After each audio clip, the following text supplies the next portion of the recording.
Bom dia a todos, que a paz, o amor e as bênçãos de Jesus abençoe a todos. Vamos elevando os nossos pensamentos, buscando no plano espiritual superior toda a luz, todas as bênçãos, toda a proteção. Que possamos, nesse lindo dia abençoado, colocar no tema evangélico, entendê-lo, compreendê-lo, assimilar e transmitir aos nossos irmãos o nosso entendimento a respeito. Que a paz esteja com todos. Do livro Fonte Viva, o tema é o número 39, Fé Inoperante.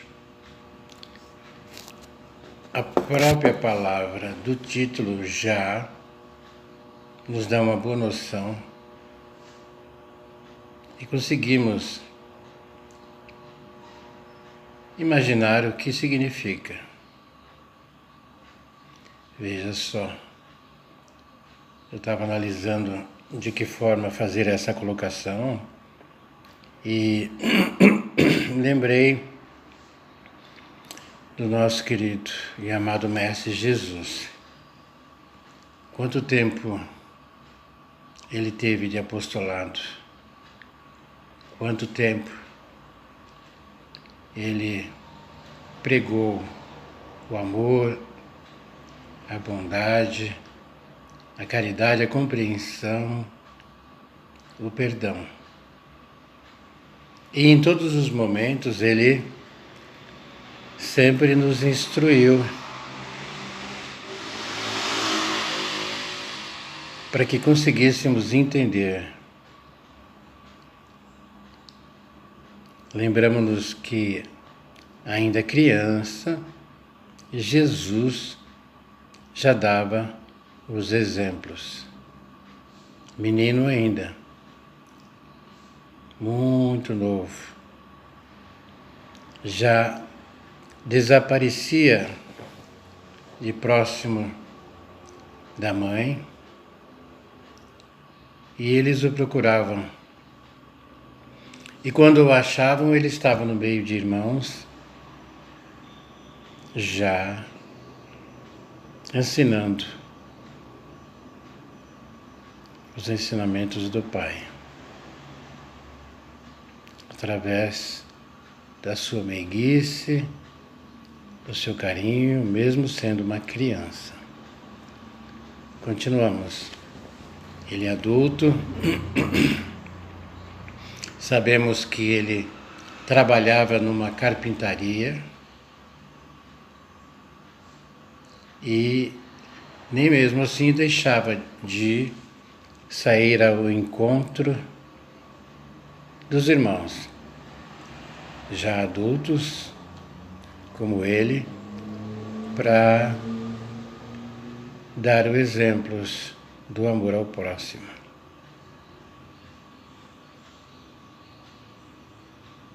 Agora imagine se, depois de tudo isso, ele, na verdade não é ele, nós, com todo esse ensinamento, e principalmente os que estavam ao seu lado, quando ele partiu, não exemplificassem e não pregassem o Evangelho. Imaginem. Então, quando eu vejo esse título de fé inoperante, tem tudo a ver. Um educador, um professor, durante um ano e vários anos vamos gradativamente passando de ciclo de aprendizado e depois o que se espera da gente. a ação, mostrar o que já conhecemos, o que sabemos e de que forma podemos colocar em prática.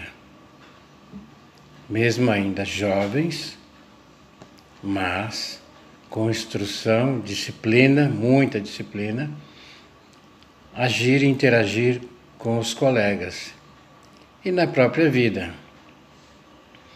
E temos várias disciplinas e com cada professor aprendemos maneiras e formas de interagir com os colegas. Alguns dão exemplos aqui fora na vida e assim continuamos.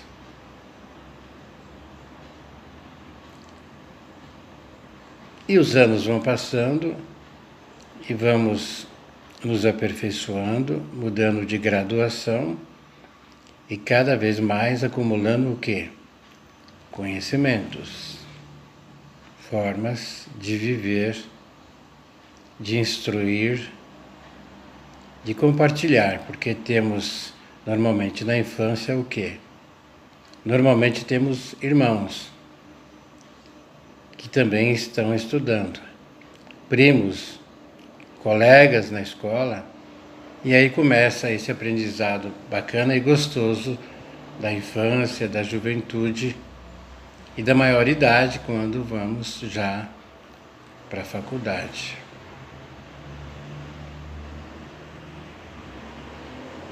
E assim é o ciclo de aprendizado. Vou ler a parábola. Na verdade, o versículo. Assim também a fé, deixa eu pôr o óculos, se não tiver as obras, é morta em si mesma. Quando fala de fé, a palavra fé aqui pode ser interpretada de várias formas. De várias. Mas a fé no aprendizado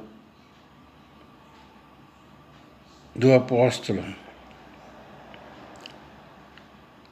porque é Tiago, capítulo 2, versículo 17. O que ele está dizendo? A fé inoperante é problema credor da melhor atenção em todos os tempos, a fim de que os discípulos do Evangelho compreendam com clareza que o ideal mais nobre, sem trabalho, que o materialize a benefício de todos, será sempre uma soberba paisagem produtiva. E é o que falamos até agora. E tentamos colocar para todos. O que adianta um construtor fazer uma casa, e quando se fala em fazer uma casa, tem engenheiro, tem o arquiteto, tem os pedreiros, tem o servente, que é um dos que mais faz o trabalho mais pesado na obra, e assim tanto outros profissionais, e deixam a casa bonita e terminada.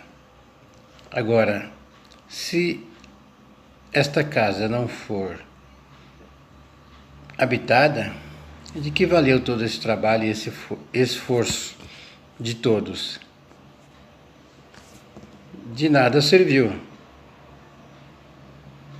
Ou seja, tem que ter um objetivo, tem que ter um direcionamento. Que diremos de um motor precioso do qual ninguém se utiliza, de uma fonte que não se movimente para fertilizar o campo, de uma luz que não se irradie? Está claro.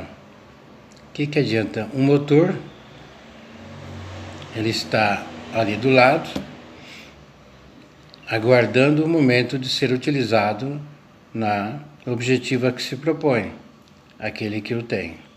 Se não utilizar, ele vai acabar o quê? Enferrujando. E assim é tudo na vida. Tem que haver objetivos, metas, como se diz hoje, precisa ter um norte para tudo.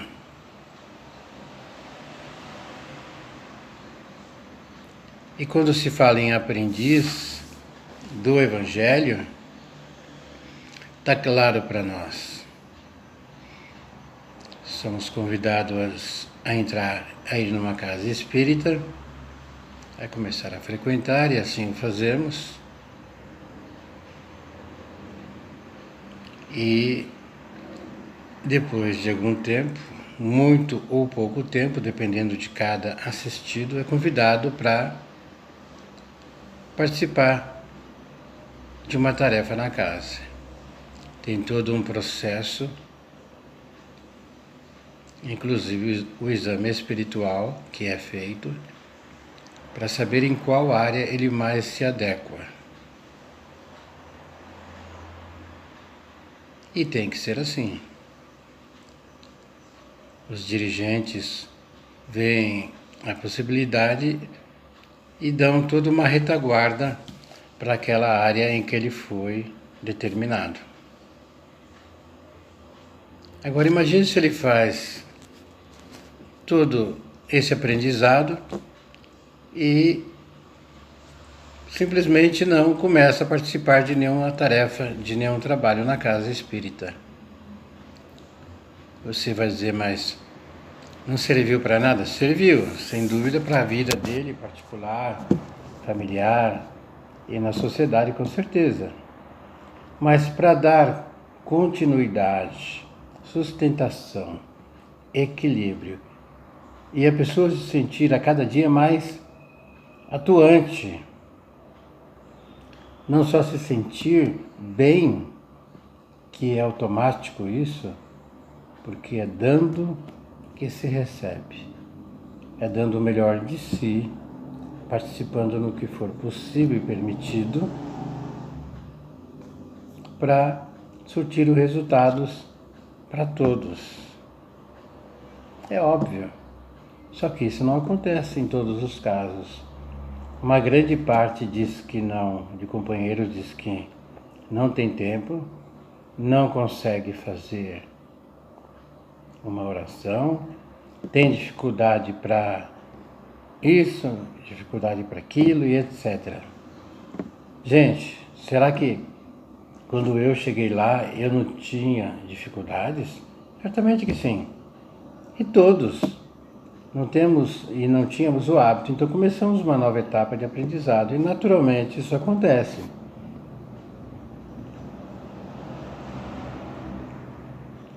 Aí voltamos ao tema, fé inoperante. Confiaremos com segurança em determinada semente. Todavia, se não a plantamos, em que redundará nossa expectativa? Se não em simples inutilidade, é uma pergunta. Sustentaremos absoluta esperança nas obras que a tora de madeira nos fornecerá.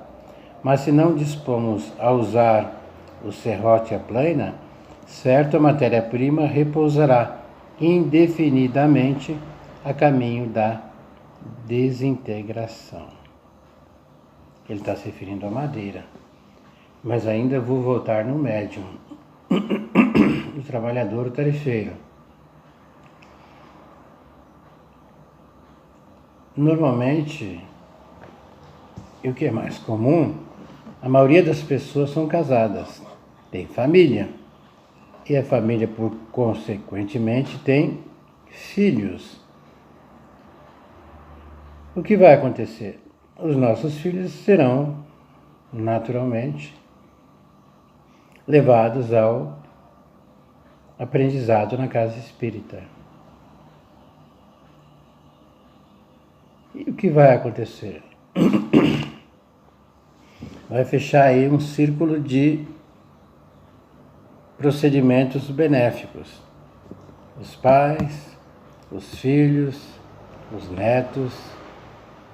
É verdade que nem sempre é possível, mas Normalmente esse é o procedimento. Então começa com os pais e depois os filhos, e aí chamamos um vizinho, um amigo, um parente. Olha só que bacana esse trabalho simples e objetivo do bem-querer, do amar ao próximo.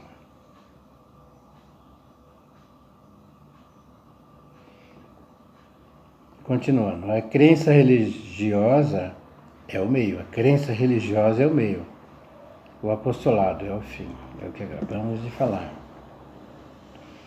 A celeste confiança ilumina a inteligência para que a ação benéfica se estenda, improvisando por toda parte bênçãos de paz e alegria, engrandecimento e sublimação. Quem puder receber uma gota de revelação espiritual no imo do ser, demonstrando o amadurecimento preciso para a vida superior, procure de imediato o posto de serviço que lhe compete, em favor do progresso comum. Além de nós não evoluirmos, se não dermos toda a atenção e não fizermos e atuarmos no círculo completo dessa tarefa na casa, quantos poderiam ser ajudados por nós e não são porque nem nós temos a disciplina e a responsabilidade conosco mesmo. Olha só. Alguém vai dizer assim, mas eu ajudo na casa, na instituição, de outras formas. Ótimo, que bom. Assim tem que ser mesmo, é nosso dever e obrigação. Mas e no lado espiritual? Diretamente na casa? É a mesma coisa se a pessoa não for para a casa espírita? Não, não é. Lá ela vai se sentir acolhida, acolhimento. Ela é atendida com o maior respeito, com o maior carinho. Ela é ajudada, orientada, instruída, e ela vai mostrar o que ela tem de melhor e vai sublimar ainda mais todas as suas capacidades, porque esse é o objetivo.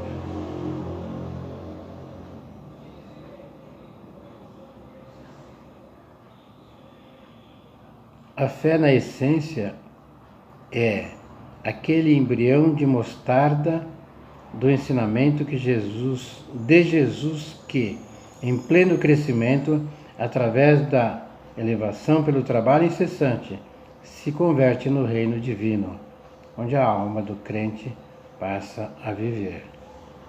Aí vem a essência no fim. Guardar, pois, o êxtase religioso no coração, sem qualquer atividade nas obras de desenvolvimento da sabedoria e do amor, consubstanciados no serviço da caridade e da educação, será conservar na terra viva do sentimento um ídolo morto, sepultado entre as flores inúteis das promessas brilhantes. Olha só a nossa responsabilidade, comprometimento com a família e com todos. Quando falamos, não, depois eu vou. Não, mês que vem eu começo. Não, o ano que vem, se eu puder, e sempre arranjando pretextos, e arrumamos, viu? Quando não somos nós, de alguma forma aparecem as dificuldades. Mas temos que nos definir realmente num propósito maior, para que consigamos ter uma vida melhor. Essa que é a verdade, é a mais pura verdade. Enquanto acharmos que não precisamos dessa ajuda, vai ficar muito mais difícil. Porque lá fora, a vida é difícil. Mas isso não nos impede, e principalmente de buscar numa casa religiosa, o que precisamos. Mas eu não preciso ir para uma casa religiosa? Precisamos sim. Precisamos. Se nós vermos a humanidade hoje, o que falta muitas vezes é alguém querer aprender. Mas o nosso orgulho do ser humano, o egoísmo acha que não precisa. Para quê?